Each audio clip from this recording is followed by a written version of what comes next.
Hi techno guys, నేను మీ Srinivasarao ఎడ్యుజన్ Infotech నుంచి. ఇది మన టెక్నీషియన్స్కి ఒక మంచి మెసేజ్ అమ్మా.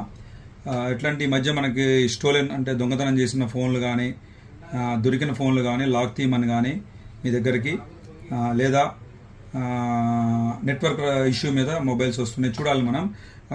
ఏదైనా నెట్వర్క్ ఇష్యూకి వస్తే మొబైల్ కొత్తదా పాతదా చెక్ చేసుకోవాలి ఫస్ట్. ఓకేనా?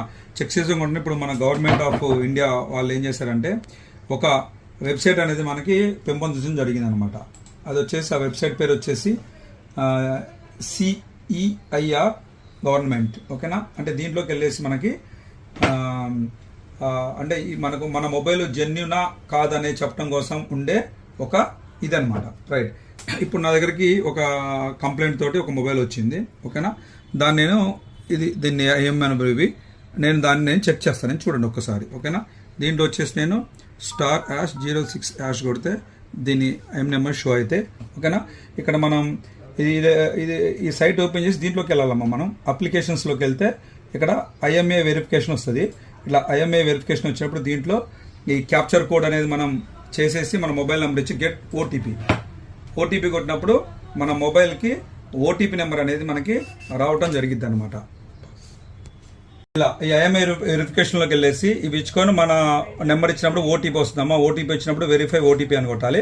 ఇక్కడ కొట్టినప్పుడు మన దగ్గర స్టోలెన్ దొంగతనం చేసింది కానీ లేదా దొరికిన మొబైల్ వచ్చినప్పుడు ఇది కేవలం అందరు టెక్నీషియన్స్ చెప్తున్నా, నేను బాగా గుర్తుపెట్టుకోండి. దీనివల్ల మీరు చాలా ప్రాబ్లమ్స్ ఫేస్ చేయాల్సి ఉంటుంది. ఓకేనా? ఇది చూడండి. నేను ఇక్కడ *#06# మనం టైప్ చేసినప్పుడు IMA వస్తుంది. ఆ IMA అని ఇక్కడ ఎంటర్ చేయాలి మనం. ఇది గవర్నమెంట్ సైట్ అనమాట. ఇక్కడ వచ్చేసి 86082060824307. ఓకేనా? ఒకసారి verify చేసుకోవాలమ్మా. 86082060824307.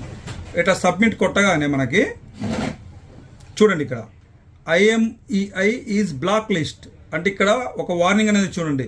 Do not use this device without permission. ఇది పోలీసు వారి పర్మిషన్ లేకుండా ఈ డివైస్ని మనం యూజ్ చేసుకోకూడదు అనమాట. ఆల్ టెక్నీషియన్స్ అమ్మ గుర్తుపెట్టుకోండి. ఈ వీడియో చూసిన ప్రతి ఒక్కళ్ళు కూడా నేను యూట్యూబ్లో పెడతాను. అందరూ కూడా ఈ టైప్లో మీ దగ్గరికి ఏ మొబైల్ కొత్త మొబైల్ నెట్వర్క్ ఇష్యూతో వచ్చినా లేదా అన్లాక్ తీమని వచ్చినా కంపల్సరీగా ఈ ప్రాసెస్ మొత్తం మీరు ఫాలో అయ్యి ఇక్కడ ఏం రాకూడదు అనమాట. IME ఫెయిల్డ్ అని వస్తుంది ఇక్కడ మనకి. ఇప్పుడు కొత్తగా పెట్టామనుకోండి, మన రన్నింగ్ పెట్టుకుంటే ఇక్కడ IME ఫెయిల్డ్ అని వస్తుంది. ఓకేనా? ఇట్లా IME బ్లాక్ వచ్చిందంటే దాని అర్థం ఏంటంటే ఇది వచ్చేసి మనకి ఆ స్టేషన్లో కంప్లైంట్ రైజ్ అయింది అనమాట. ఓకేనా? అలాంటప్పుడు మీ దగ్గరలో ఉన్న పోలీస్ స్టేషన్స్ కానీ మీకు తెలిసిన టెక్నీషియన్స్ అంటే మన సార్లతో పరిచయాలు ఉంటాయి మనకి, వాళ్ళకి ఫోన్ చేసి ఇన్ఫర్మేషన్ ఇవ్వండి. లేదంటే చాలా ఇబ్బంది పడుతున్నామ్మా, గుర్తుపెట్టుకోండి. ఇంకోటి కూడా, మీరు అన్లాక్ వచ్చిన ఏదైనా అన్నోన్ కస్టమర్ వస్తే ఆయన ఫోన్ నెంబర్ రిపేర్ చేసినప్పుడు ఆయన ఫోన్ నెంబర్ కంపల్సరీ వీలుంటే ఆధార్ కార్డు కూడా ఒకటి తీసుకొని ఇలా నేను ఒక వాట్సాప్ గ్రూప్ ఒకటి క్రియేట్ చేసుకున్నాను నేను. ఓకేనా? అంటే షాప్లో వచ్చే ఫోన్స్ అన్ని కూడా వాట్సాప్ గ్రూప్లో క్రియేట్ చేసుకుని వాళ్ళ పేర్లు అవన్నీ రాసుకోవడం జరిగింది. అట్లా మీరు మెయింటైన్ చేయండి. ఎందుకంటే అమ్మా ఇప్పుడు మొబైల్ దొరికినా కూడా దొంగతనం చేసినట్టే. ఇదైతే మహా క్రైమ్ అయితే. అందులో దొంగతనం వేరు, నీ దగ్గరకు వస్తే నువ్వు రిపేర్ చేసి అన్లాక్ చేయడం అలాంటివి చేయడం కూడా చాలా తప్పది. అవన్నీ చేయకుండా మీరు కంపల్సరీగా దగ్గరున్న అంటే ముందు ఆ కస్టమర్తో మాట్లాడడం ముందు అయితే ఇది, ఎందుకంటే స్టోలెన్ ఫోనో లేదా దొరికిన ఫోన్ కాబట్టి దగ్గరున్న స్టేషన్లో కంప్లైంట్ చేయండి. ఓకేనమ్మా? దిస్ వీడియో అయితే మళ్ళీ నెక్స్ట్ వీడియోలో కలుసుకుందాం.